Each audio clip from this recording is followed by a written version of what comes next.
It's showtime, everybody. I'm Rob Wu, and this is Pancrase, Legends of Mixed Martial Arts. And sitting alongside me, the king of Pancrase himself, Josh Barnett. Coming to a closure here, Rob, but I hear we have a great set of matches to show the fans, also showcasing the recent rules at which Pancrase is conducted under. And that is correct. Our first match pits Osamu Shibuya versus Toru Yano. Yano making his debut, someone we haven't seen yet. Yano, one of the fellow New Japan pro wrestlers, such as myself at the time, who made an invasion into Pancrase to not only show New Japan Pro Wrestling as a strong entity within the martial world, but to show that pro wrestlers can fight as well. Yano actually coming in with a amateur wrestling background, 4-time university champion, and quite the size advantage. Let's see if he can use that to his advantage against Osamu Shibuya, who comes in with over 70 fights. And it is Yano's debut bout. Let's see how he does. Osamu Shibuya versus Toru Yano. Yano and Shibuya is in the white. Yano closing the distance, forcing the clinch, and looking to use his wrestling strength against Shibuya, excuse me, and also to, if he can get Shibuya on the ground, maybe use some of that weight advantage to pin him down and work some ground and pound, as now they're working with open finger gloves, soccer kicks, and other techniques, but no elbows, no headbutts allowed, and no knees to a grounded opponent, meaning any portion other than the soles of their feet touching means that the fighter is grounded, and you may no longer throw knees to the head. As we said, this is Yano's debut bout, and Shibuya, a veteran to say the least, 28 wins, 28 losses, 13 draws, plenty of experience to draw from. The red corner there, as you can see, Takafumi Ito in the corner of Shibuya. Actually, I am in the blue corner at this point, coaching to Yano, trying to give some instruction as Yano working the clinch here. And Yano has Shibuya in the corner. Looking for a right punch was Yano, and back to the body lock.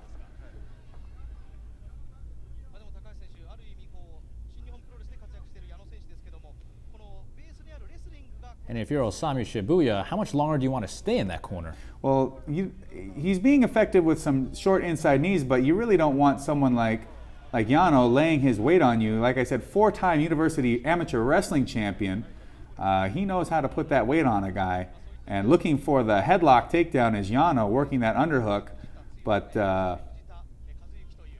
if Yano is not relaxing as he delivers a punch, he could be wasting energy as well. So it's not such a simple equation as that, whether you're winning or losing in the clinch. But our strategy actually was to have Yano lay on Shibuya in the clinch a bit, and trying to wear him out using that weight on Shibuya, forcing him over that top rope, making it harder for him to breathe, and eventually getting that top position with the nice body lock takedown as Yano. Now from the top, Yano should commence to hang heavy in the guard and work some hammer and short punches. And Yano, we see doing exactly that. Shibuya grabbing his arm to prevent that. And Yano unloading more right punches to the face. Nice hammer shot by Yano, working inside the guard of Shibuya. Shibuya, a very seasoned veteran of MMA fighting, but also a very accomplished grappler as well. So Yano having to be careful of the submission attempts from Shibuya. And if you're Shibuya, do you welcome these new rules? Well, Shibuya hasn't had a lot of success per se under these new rules, but I think that he's been just as successful with these rules as he has with the original rules, and still one of the top fighters within Pancrase, and more often than not coming out on the winning end of a fight, but just unable to get that ranking high enough to get that King of Pancrase title match. But there's Ensign Inoue and Manabu Nakanishi in the corner of Yano, pushing Yano on. And that is the end of round number one. Here at the start of the second, though, I can tell you that it seemed as though the reality of being in an MMA match really started to sink in with Yano, and a bit of intimidation finally rearing its ugly head. How nervous was Yano coming into this match? Quite nervous, but at the beginning of the first round, that really all sort of melted away, but coming into the second, as I was trying to give some direction to him, the look in his eyes was as if he suddenly realized, wow, I'm in a fight, and this guy, he's the real deal. He's a seasoned veteran. He's got so much more experience than I do. I don't think he really realized that he was being successful to start with. And Shibuya starting to get offensive. Yano trying to clinch with him, and Shibuya with a nice takedown. Shibuya in the half guard of Yano. Yano, not one to want to work off of his back, really needs to reverse this position and get that top again. But Shibuya pouring it on, keeping the pressure on Yano.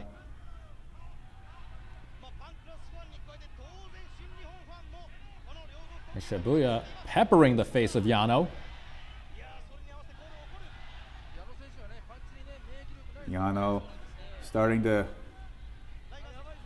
And now going for the arm is Shibuya. Starting to weather under the storm now is Yano, as Shibuya continues to pressure Yano from the top with strikes.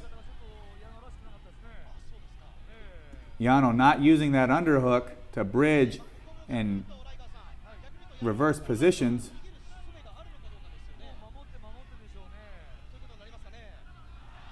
Now sliding to the mount is Shibuya. Yano still not moving, in a bad spot.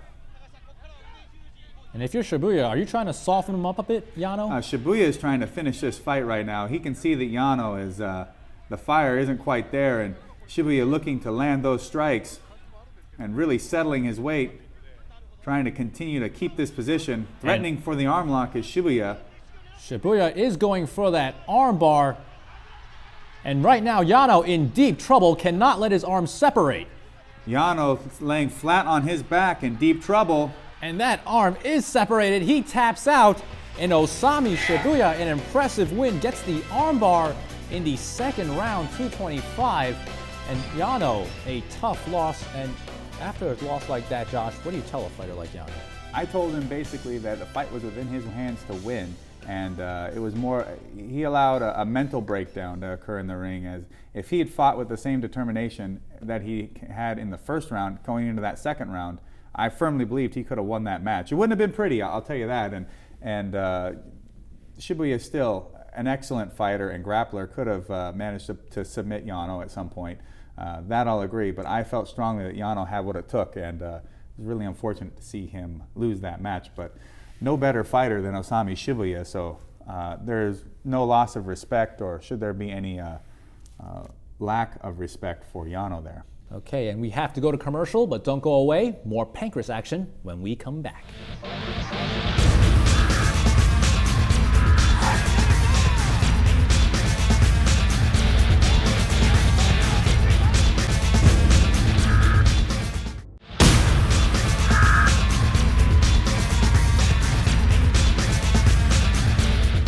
Welcome back to the show, and our third fight of the show puts Yuki Sasaki versus Heath Sims, Josh. Yuki Sasaki, another one of the fighters out of the Grabaka camp, and going against Heath Sims, a Greco-Roman Olympic wrestler from the United States, training with Team Quest and Dan Henderson, trying to take down Misaki, having a bit of a tough time within Pancrase, but all things considered, Pancrase is home to some of the best fighters in the world. All right, let's go ringside. Yuki Sasaki versus Heath Sims.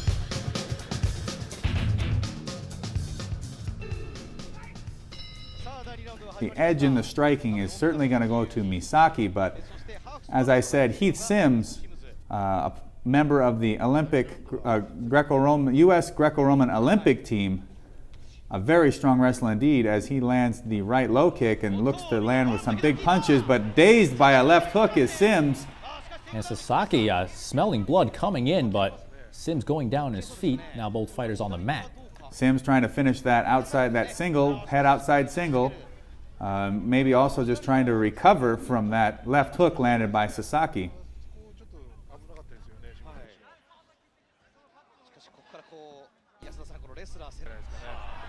Knee by Sasaki. More knees against his shorter opponent there.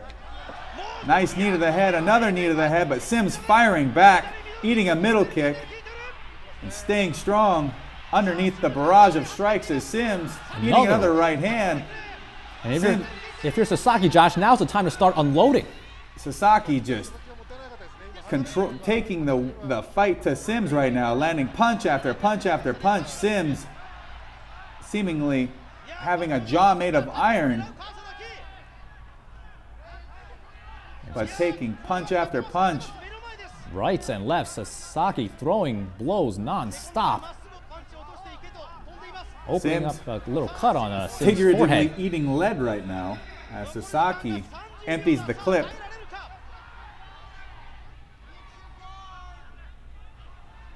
Sims' corner emphatically imploring Sims there to recover and get that guard to try and slow down the advance of Sasaki. As Sasaki here in the side control landing more punches to the side of the head of Sims. I'm not sure how much gas Sims has left. He's just lying down there.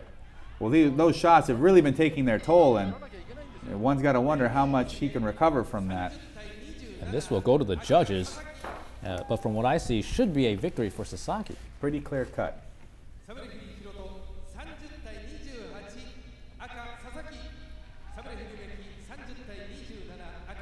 30-27 across the board.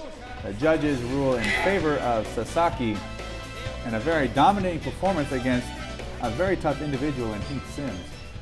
All right, and we will move on to our next fight. Akihiro Gono versus Nielsen de Castro. What do we know about these two fighters? Nielsen de Castro out of the Chute Box camp, a Muay Thai fighter from Brazil, fairly aggressive and some very strong kicks. Gono at this point, of course, we know of his colorful personality and actually has quite the interesting things to say most of the time, if you can understand Japanese, that is. But Gono, having a fascination by this point with Roy Jones Jr., really worked his boxing game a lot in addition to his karate and sambo background, probably looking to keep it on the feet with de Castro here. All right, let's see if he can do that. Let's go ringside. Nielsen de Castro versus Akihiro Gono.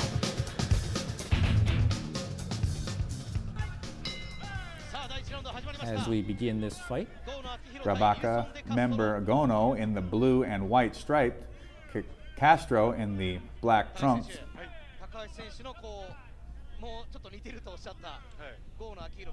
Lots of footwork out of Gono as he dances in front of de Castro. De Castro looking to load up one of those kicks, and there's a nice inside low kick by de Castro against the southpaw. oh, and right there, looks like Gono got caught with a low blow in a lot of pain. As we take a look at Gono on the ground, just reeling of pain. And okay, having someone else touch it probably isn't the best course of action right now. Gono can't even open his eyes. I believe they're checking to see if the cup is actually still intact. See the replay here. My guess, it's probably shattered. Oh, I remember I was backstage when this happened, and I heard it when it landed. A direct strike, and usually you see fighters get up from the groin strike, but it looks like Gono might not make it up. This was by far the worst groin strike I think I'd ever seen in my life. And I can tell you, as a fellow male, we all collectively gasped all at the same time when it happened. And Castro gets a red card for that one. And, now, usually Gono, the ref will give him all the time he needs to get up, but I think he needs a couple days, not minutes. Yeah, Castro may have received a red card, but the real gift being the loss of a testicle on the end of Gono's part here. I know we shouldn't be laughing, Josh, but this is rare in I Pancrase. kid You don't see this happen often. Well, not even in MMA in general, but no laughing matter when a man loses one of the boys. And the referee calls this fight. This fight is over. Akihiro Gono gets the win, but I think he would trade that win for his testicle back, Josh. I believe so. A really brutal way to end a fight, and really unfortunate for Gono. And we felt really bad for the guy. I got to tell you, he's a funny individual. He's a great fighter, and very unfortunate. And Castro gets a DQ in this fight.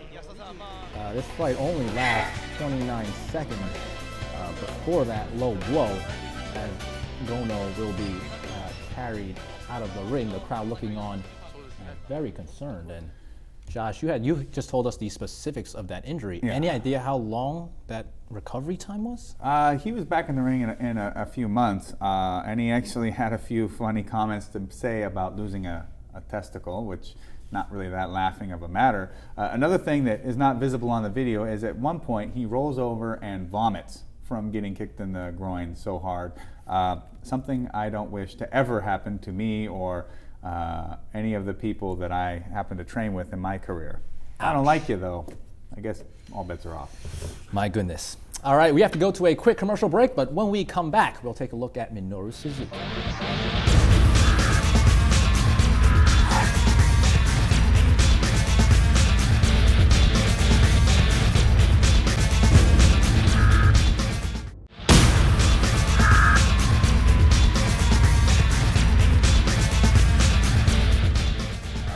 Welcome back to the show. Now we're going to see Minoru Suzuki take on someone that you, Josh, you're very familiar with. Yeah, Takashi Izuka was one of my fellow wrestlers within New Japan Pro Wrestling at the time. This was part of a 3-on-3 New Japan Pro Wrestling versus Pancrase series. And Izuka trained with me extensively prior to this bout.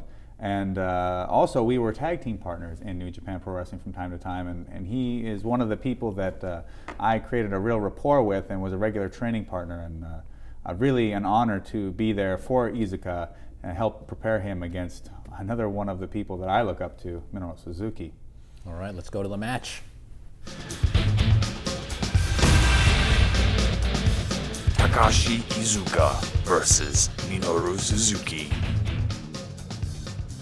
As we move to round 2, and Josh, Izuka isn't 100% at the time of this fight.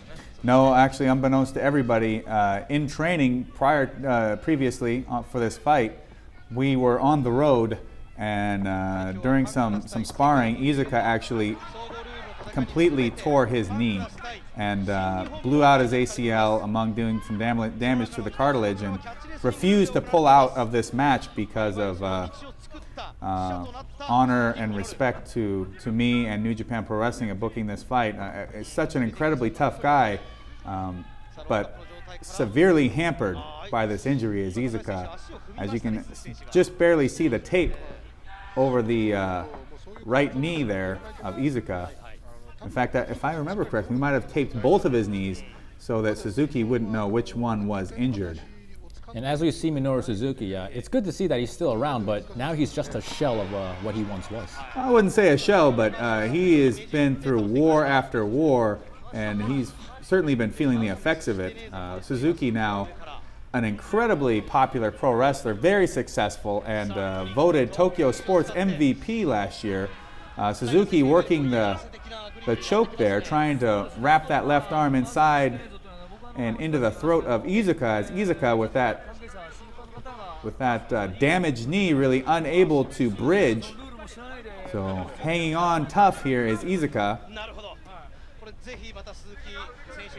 As Suzuki moves to the full mount, Izuka keeping his arms in, trying to circle around as Suzuki catches the side control position. Suzuki still an incredible mat tactician. Suzuki looking very active so far. If you pay attention, you can actually hear me coaching on Izuka from the blue corner. And what are you telling him to do, Josh? Keep moving, and get to your feet. And to protect his ankles. Suzuki driving his knees into Izuka's leg, trying to get him to apply pressure back and then pass by or take the leg. Stepping on the foot now is Suzuki. Izuka stuck on his back here. Suzuki still on top. Izuka along his back.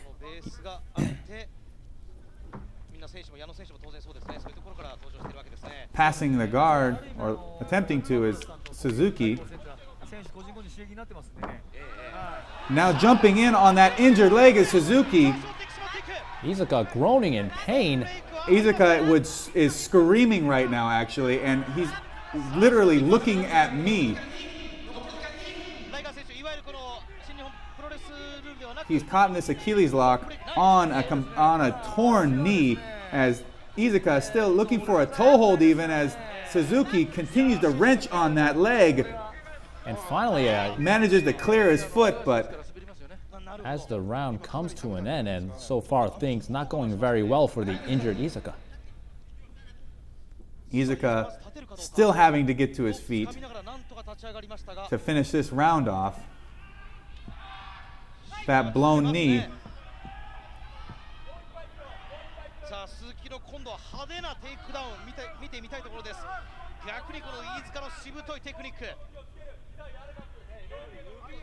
It's absolutely amazing to me that Izuka can even function still at this point, with his knee really being kept together more by tape than anything else as he loses his balance and Suzuki lands on top.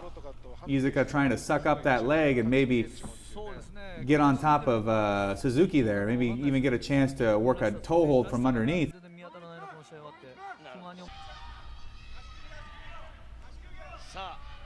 And it appears Izuka will at least hang on to the end of the match. Working the choke is Suzuki, but not much time left. Izuka stuck underneath. As the bell rings and Masayuki Naruse coming into the ring to help Izuka up.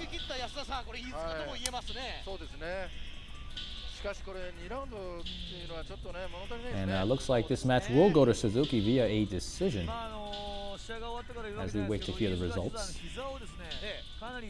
And who's that guy on the left, Josh? That would be a young Josh Barnett there. All of... just a little bit more there, not that much more, just a little bit. All of 25 years old at the time.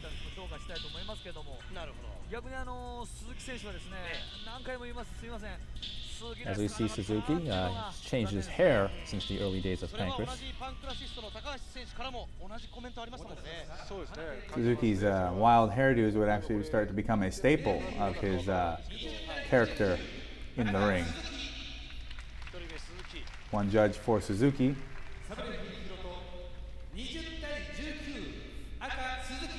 And Suzuki pulls out a unanimous decision here as he had the only real meaningful catch in the entire match.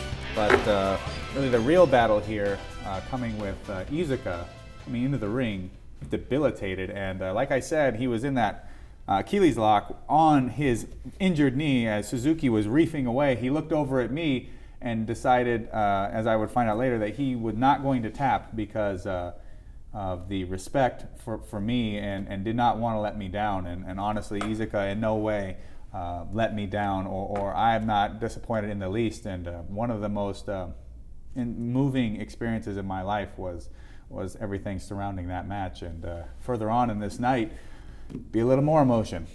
All right, we have to go to break, but when we come back, Kyuma Kunyoku takes the ring.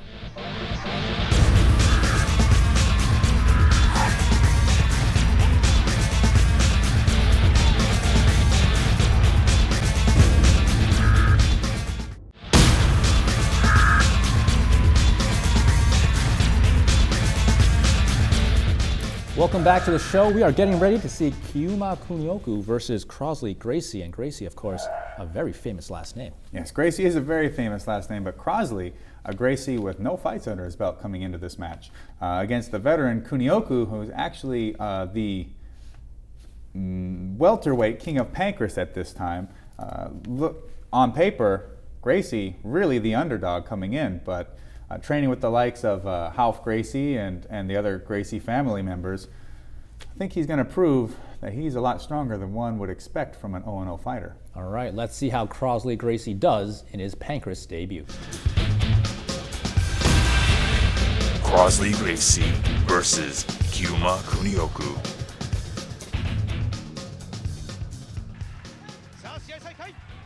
気にならない方がいいですね。高橋選手決して後手は踏んでないですよね。そうですね。 Big right hand from Kunyoku, but Gracie still on his feet, firing high kicks, escaping the tackle, and still moving and punching is Gracie. Kunyoku landing the low kick, but Gracie responding in kind with punches. Big right hands from Kunyoku, not finding their mark. Sharp punches from Gracie as these two continue to trade back and forth, with Gracie getting the more accurate shots in. And Kunyoku picking up the action, perhaps knowing he needs to do more to win. Yeah, blood or cut or not, Kunyoku has to beat this round. He has to knock him out or submit him, as he has lost both 2 rounds leading into this final and 3rd round. Uppercut from Kunyoku lands. Right hand from Kunyoku. Another right. Crosley Gracie still on his feet, though. Crosley Gracie having the reach advantage, maybe causing some difficulties for Kunyoku as he leads in with that right hand. And they are now clinched.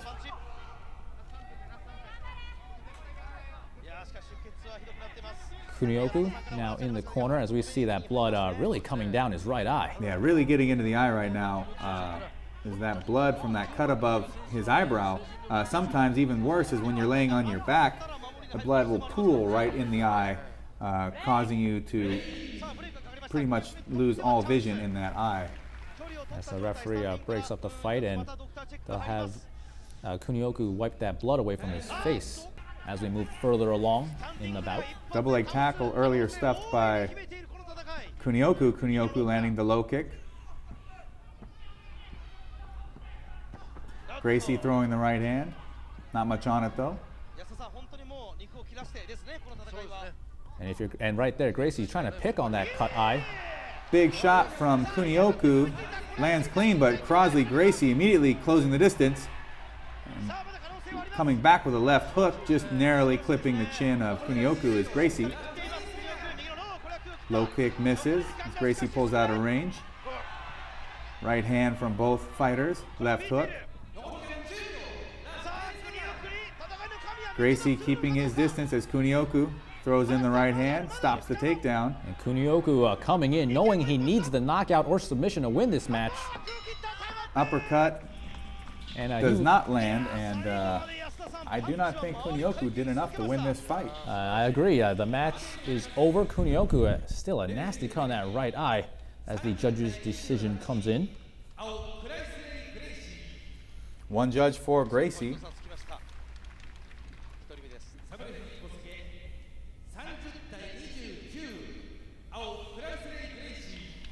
Another judge for Gracie will seal the deal. And unanimous decision to Crosley Gracie in his MMA debut. Quite the way to come out the gates. A very impressive win. Kunyoku, a quality fighter for your first fight. Gracie leaving a very good first impression on these Pancrase fans. Welcome back, and now we're going to see Josh Barnett in action. Amazingly as so, I'm going to watch and commentate on myself, sort of an out-of-body experience, if you will. But as this match was one of the crowning moments in my entire MMA career, I'm actually very proud to present this to you, and I really hope that everybody at home enjoys the match as much as I did. All right, let's roll the tape. Josh Barnett versus Yuki Kondo.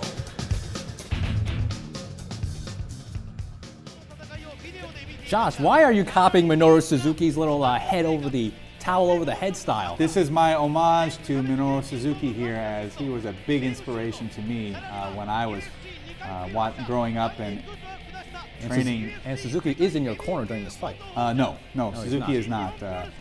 But yeah, Tsuyoshi Kosaka and Ensign Inoue are in my corner.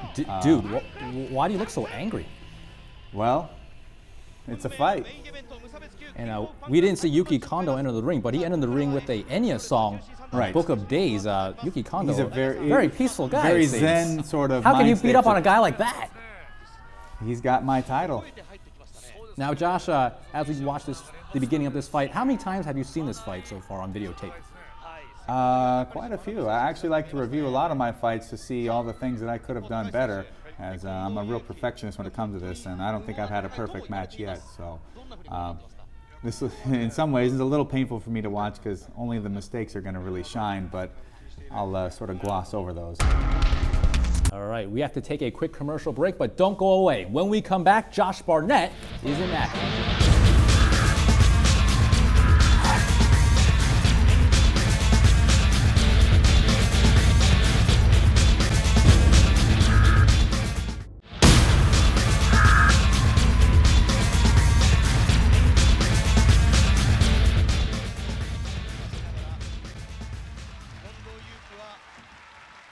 And Josh, you're so much bigger than Kondo. How did you plan to use that size and strength to your advantage? Very forcefully. As we will see.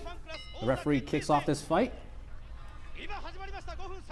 Inside low kick. On the feet here, initiating that clinch, using my reach advantage to try and land those knees, but Kondo being very patient. But even I know that there's only so much of that you can take before it really starts to break you down. Getting him in the corner, just really wanting to keep my weight on him and use the pressure against him to try and wear him down. I really wanted to see what he had as far as defense and concerns to wrestling. We've been working in the corner here for some time, just laying my weight, feeding knees into the body, into the thighs, trying to wear him out as we have 3 rounds to go in this title fight, and really in no hurry to get it over with. As we see Josh throwing the shoulder at Kondo. And then he fires back.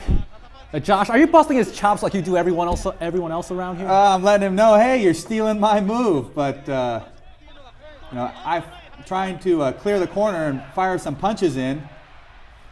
But Kondo keeping the distance, spinning him around and going back to that tie clinch, and now looking to close the distance again. Nice knee by Kondo. Happened to luckily just hit me in the arm and didn't actually catch the head of mine. I could have been eating canvas right there. Kondo very deadly with the knees. So yay to go arm.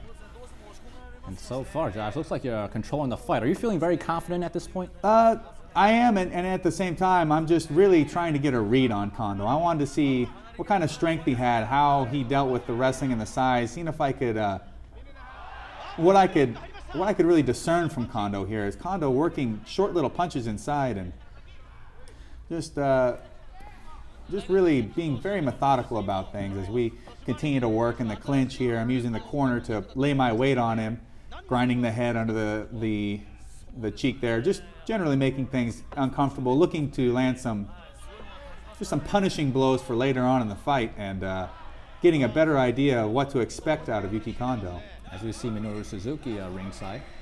As I clear again to land some punches, and Kondo firing back, beckoning him to, hey, here's the chin, hit it right there. But I got to tell you, I swear to God, it was like he had a laser sight. I couldn't believe, as I'm moving my head, everything he throws manages to land right on my chin. Probably because it's a big Superman-looking thing that it is. Just couldn't quite get it out of the way. It's like that episode of Seinfeld where that birds and everything kept hitting Elaine in the head, like they couldn't avoid it. I've never actually seen Seinfeld, but I'll take your word for it. Well, I'll just tell you. Because I don't want to end up like Yuki Kondo over there. Well, I gotta tell you, if anything, Yuki's got to be pretty happy with those laser-guided missiles for fist.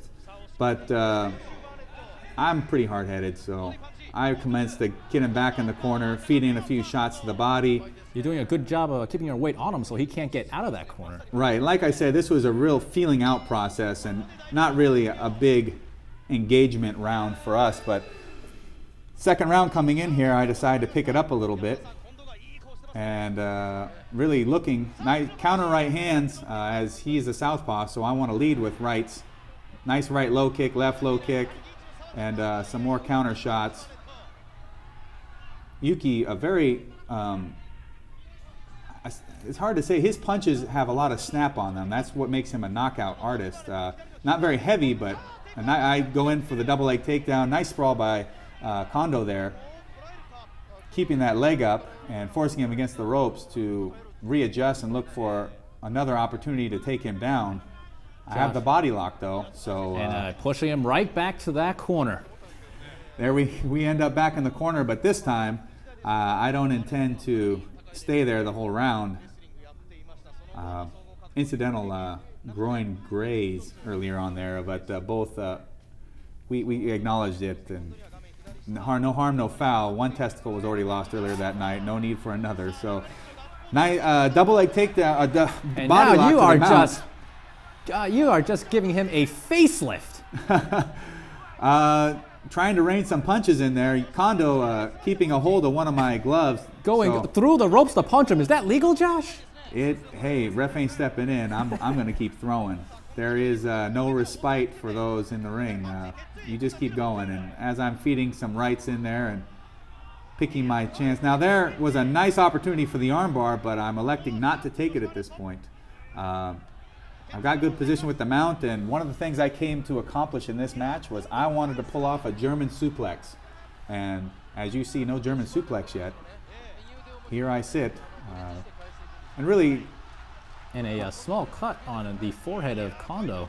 Yeah, I didn't necessarily expect to knock him out sitting in the mount here, but I did want to break him down, hit him, wear him out, maybe cut him, and really take the fight out of him. So if I did get a chance to throw him, then it would be made much easier.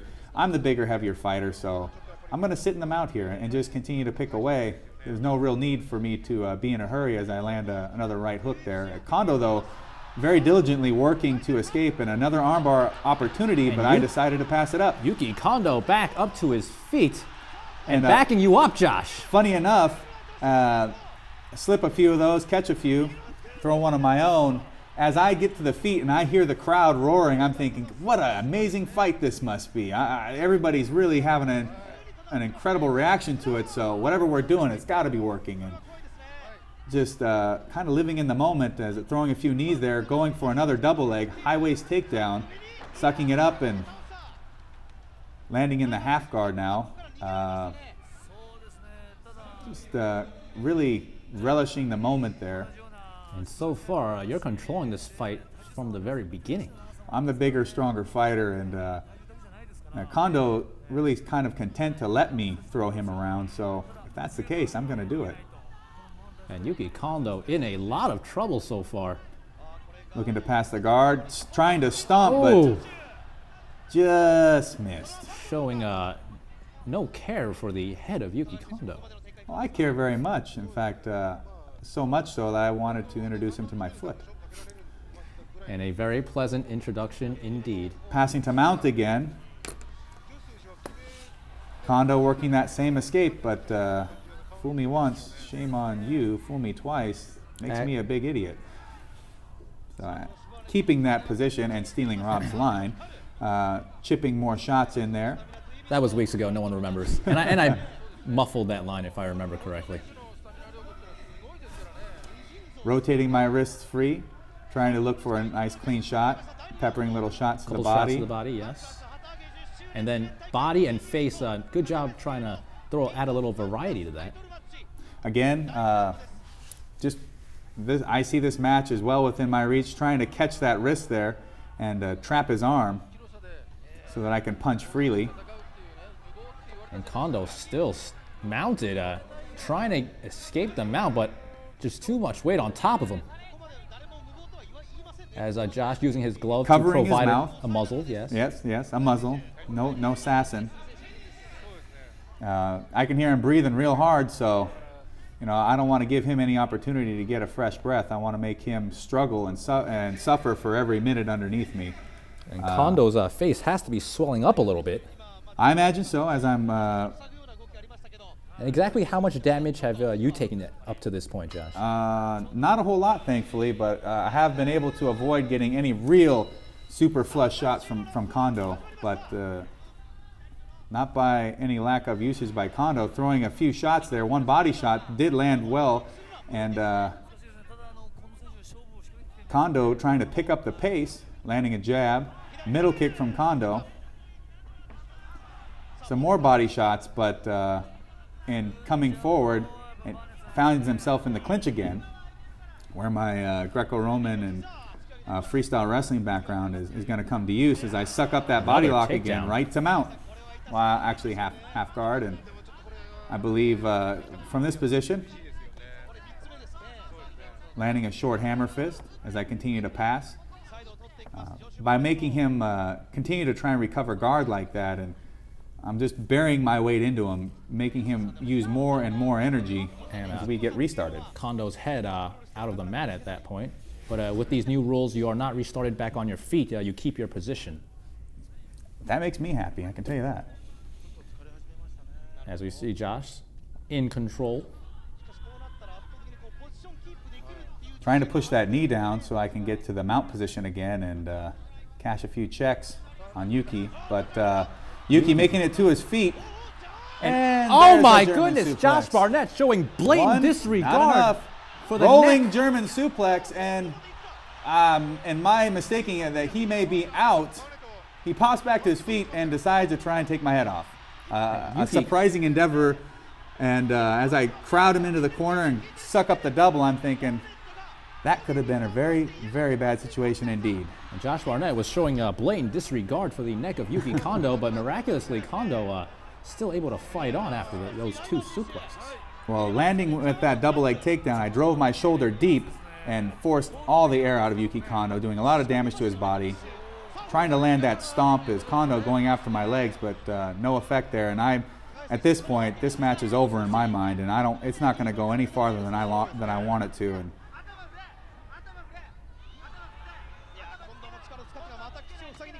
as far as I'm concerned, in my mind right there, this match, I'm going to end it. This isn't going to go any farther. I'm going to finish him one way or the other.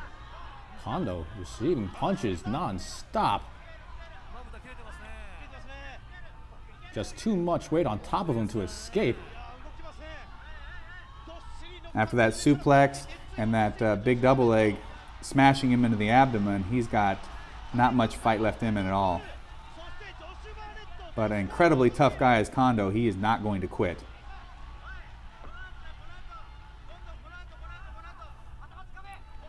And Kondo needs to try to get back on his feet, but I'm not sure if he's physically able to do so in this position.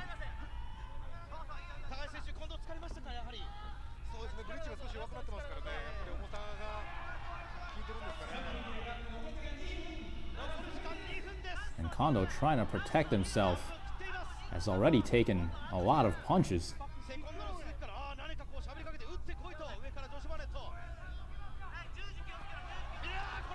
And my goodness, Josh, there just is no stopping you, is there? No, and those little shots off of his back did nothing but really tick me off. And as I lock in that sleeper choke. And the referee stops the fight. Josh Barnett, you are the new King of Pancrase champion. Are you going to Disney World? Disney World? I got the King of Pancrase belt. Disney World ought to come to me. And you are in Japan, which might be better than Disney World to begin with. So in the third round, 326, Josh Barnett becomes the King of Pancrase champion. And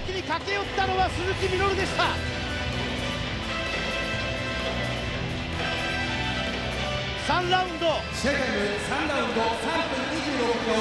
26秒超スリーパー第10代パンクラス無差別級キングオブパンクラシスト、その名はジョシュ・バーネット、新日本プロレス所属。今バーネットが近藤を担い上げます。さあゲスト解説のライガー選手、ぜひこの戦い振り返っていただきましょう。そうですね、いややっぱり女子は強かったけども、近藤選手も強かった、2人とも強かった。本当にそれは会場のファン感じてますね。さあ高橋選手はこの戦いどう振り返りますか。結果はこうなりましたが、そうですね、やっぱ近藤のポテンシャルの高さっていうものを改めて感じたんですけれども、やっぱ女子選手やっぱり女子バンレットっていうのは強かったなっていう感じですよね。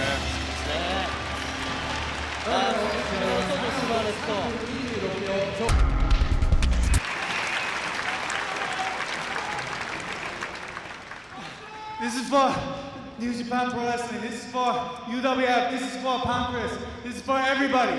ありがとうございました。 what are you feeling at that point?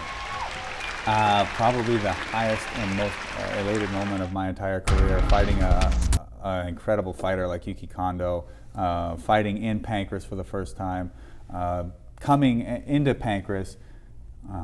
My original coach, Matt Hume, fought in the original King of Pancrase tournament, but he was unable to win that belt. And here I came, I don't know how many years later, near 10 years later, was able to snatch up the belt. And it felt, it was a great moment for me. I felt like I was winning it for Matt, for New Japan Pro Wrestling, the company that I was working with at the time, and for the fans. And it was one of the single greatest moments of my career. All right, and Josh Barnett is still the King of Pancrase. Now we will move on to our event highlights. I think I have an idea what this is going to be. And what a shocker! It's Josh Barnett versus Yuki Kondo. And Josh, I'll let you take this one. Wanting one German suplex was all I came in for, but bam, I hit one. Yuki Kondo mistakenly back to the feet again, and bam, another. That is called a rolling German suplex, one after the other. Do not try this at home. Unfortunately, he did not go out from that second one. Quite the surprise when he hopped up and said, "Hey, meet the knee." All right, so 15 shows, Josh. We got through this alive. How sick of you are? How sick of me are you? Well, I'll be thankful when I can crawl into bed and not hear your voice. But all said and done, this was an incredible experience. I'm very happy to have been a part of this and introduced Pancrase to the masses. And I hope we can come back for another season, and I hope that everybody really enjoys all these wonderful fights. But before we go, Josh, we might be the two faces on camera, but there's definitely a great support staff behind us, and they're the unsung heroes of this show. Without them, there is no Pancrase Legends of Mixed Martial Arts. Right, and we might even refer to some people as Wang instead of Kim. I think there was a dude named Wang, but I don't really talk to him. Yeah. All right, and that does it for the first season of Pancrase Legends of Mixed Martial Arts. I'm Rob Wu. Josh Barnett. Thanks for watching. Catch. Yeah. I threw my pen too. Let me use it.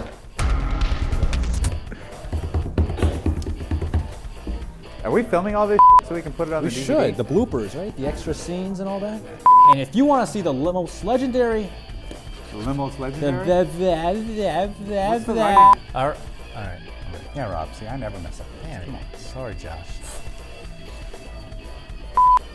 Yeah, I'm good.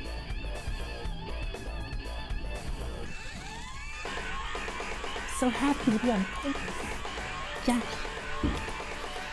Hey, it's not in my contract does not say Josh Barnett can punch me. Are you sure? I thought I told them to put that in I there. went through every single word.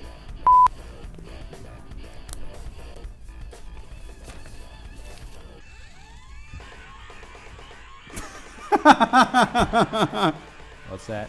I picked the cup up and drank. What? Oh. But that catches people's attention. They're like, Kabang, kabang, kabang! Only on Imagination TV.